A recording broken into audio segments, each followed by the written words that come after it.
ಕರ್ನಾಟಕ ರಾಜ್ಯದಲ್ಲಿ 30/3/2026ರಂದು ಕರ್ನಾಟಕ ರಾಜ್ಯದ ಶಾಲಾ ಕಾಲೇಜುಗಳು, ಅದೇ ರೀತಿಯಾಗಿ ಸರ್ಕಾರಿ ಕಚೇರಿಗಳು, ಸರ್ಕಾರಿ ಇಲಾಖೆಗಳು ಮತ್ತೆಲ್ಲ ಒಂದು ಬ್ಯಾಂಕ್ಗಳಿಗೆ ರಜೆ ಘೋಷಣೆ ಕೊಟ್ಟಿದ್ದಾರೆ.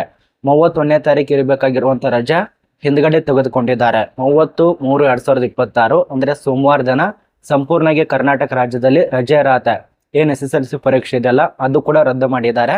ಆ ಒಂದು ರದ್ದು ಮಾಡಿದಂತ SSLC ಪರೀಕ್ಷೆ ಯಾವೊಂದು ದಿನಾಂಕಕ್ಕೆ ಇರತ್ತೆ, ಏನೇನು ರಜೆ ಇರತ್ತೆ, ಯಾಕೆ ರಜೆ ಕೊಟ್ಟಿದ್ದಾರೆ, ಎಲ್ಲ ಮಾಹಿತಿಯನ್ನ ತಿಳ್ಕೊಳ್ಳೋಣ. ಅದೇ ರೀತಿಯಾಗಿ ಕೇಂದ್ರ ಸರ್ಕಾರದಿಂದ PM ನರೇಂದ್ರ ಮೋದಿ ಅವರು ಈಗ ಪೆಟ್ರೋಲ್ ಮತ್ತು ಡೀಸೆಲ್ ದರವನ್ನ ಏರಿಕೆ ಮಾಡಬೇಕು, ಅದರ ಬದಲಾಗಿ ಇಳಿಕೆ ಮಾಡಿದ್ದಾರೆ.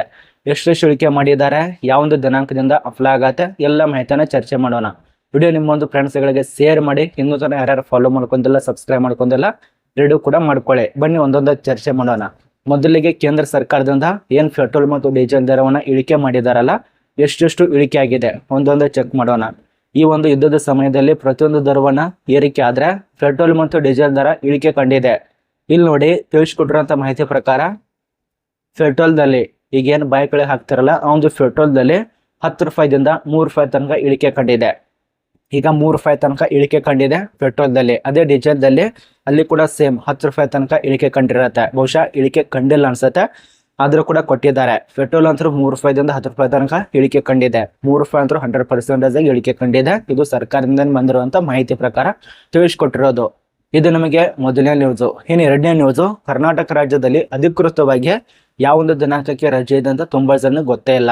ಇಲ್ಲಿ ನೋಡಿ, ಮೊದಲಿಗೆ ಹಳೆ ರಜೆ ದಿನಾಂಕ ಇತ್ತಲ್ಲ, 31/3/2026ರಂದು ರಜೆ ಕೊಡಬೇಕು. ಅಂದ್ರೆ ಮಹಾವೀರ ಜಯಂತಿ ಸಲುವಾಗಿ, ಆ ಒಂದು ಜಯಂತಿ ಸಲುವಾಗಿ 31/3/2026ರಂದು ಮಂಗಳವಾರ ದಿನ ರಜೆಯನ್ನು ರದ್ದು ಮಾಡಿದ್ದಾರೆ. ಅದರ ಬದಲಾಗಿ ಹೊಸ ರಜೆ, ಅಧಿಕೃತವಾಗಿ ರಜೆ ದಿನಾಂಕ 30/3/2026ರಂದು ಸೋಮವಾರ ದಿನ ಅಧಿಕೃತವಾಗಿ ರಜೆ ಘೋಷಣೆ ಕೊಟ್ಟಿದ್ದಾರೆ.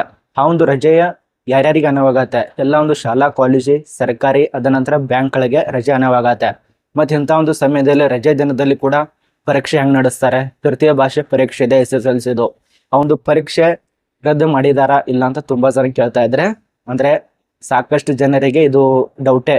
ನಿಮ್ಮ ಒಂದು ಶಾಲಾ ಕಾಲೇಜಿನಲ್ಲಿ ಹೇಳಿರ್ಬೇಕು, ಈಗಾಗಲೇ ಸ್ಕೂಲ್ಗಳಲ್ಲಿ SSLC ವಿದ್ಯಾರ್ಥಿಗಳು ಒಂದು ವಾಟ್ಸಪ್ ಗ್ರೂಪ್ ಇದಾವಲ್ಲ, ಅದರಲ್ಲಿ ಕೂಡ ಅಪ್ಡೇಟ್ ಮಾಡಿರ್ತಾರೆ ಸರ್ಗಳು.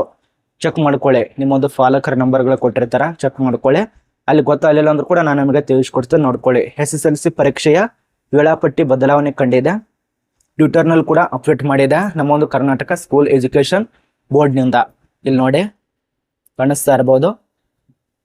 ತೃತೀಯ ಭಾಷಾ ಪರೀಕ್ಷೆ ದಿನಾಂಕ 30/3/2026ಕ್ಕೆ ಬದಲಾಗಿ, ಆ ಒಂದು ದಿನಾಂಕನ ಬದಲಾಗಿ 31/3/2026ಕ್ಕೆ ನಿಗದಿ ಮಾಡಲಾಗಿದೆ.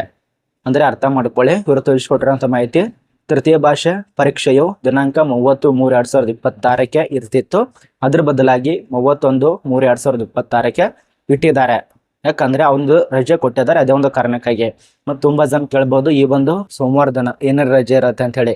ಇವ್ರು ತಿಳಿಸ್ಕೊಟ್ಟಿರೋಂಥ ಮಾಹಿತಿ ಪ್ರಕಾರ ಬ್ಯಾಂಕ್ಗಳ ರಜೆ ಇರತ್ತೆ, ಎಲ್ಲ ಒಂದು ಶಾಲಾ ಕಾಲೇಜ್ ರಜೆ ಇರತ್ತೆ, ಸಾರ್ವತ್ರಿಕ ರಜೆ ಅಂದ್ರೆ ಕಚೇರಿಗಳು ರಜೆ ಇರತ್ತೆ, ಅದ ನಂತರ ಈ ಒಂದು ಬ್ಯಾಂಕ್ಗಳು ರಜೆ ಇರತ್ತೆ, ಸರ್ಕಾರಿ ಇಲಾಖೆಗಳು ರಜೆ ಇರತ್ತೆ, ಪ್ರತಿಯೊಂದು ರಜೆ ಇರತ್ತೆ ಆ ಒಂದು ದಿನಾಂಕದೊಂದು. ನೋಡಿ, ಇದ್ರ ಬಗ್ಗೆ ನಿಮ್ಮ ಅನಿಸಿಕೆ ಕಮೆಂಟ್ ಮಾಡಿ. ಈ ರೀತಿಯಾಗಿ ಮಾಡಿದ್ದು ಸರಿನಾ ತಪ್ಪಾ ಅಂತೇಳಿ. ಮೊದಲಿಗೆ ಹಳೆಯ ರಜೆ ದಿನಾಂಕ ಒಳ್ಳೇದಾ ಅಥವಾ ಈ ಹೊಸದಾಗಿ ರಜೆ ದಿನಾಂಕನ ಅನೌನ್ಸ್ ಮಾಡಿದಾರಲ್ಲ ಇದು ಒಳ್ಳೇದಾ ಅಂತ. ಈಗಾಗಲೇ ನಮಗೆ ಇದ್ರ ಬಗ್ಗೆ ನ್ಯೂಸ್ ಗೊತ್ತೇ ಆಗಿರ್ಬೇಕು. ಏನಾದ್ರೂ ಡೌಟ್ ಇದ್ರೆ ಕಮೆಂಟ್ ಮಾಡಿ.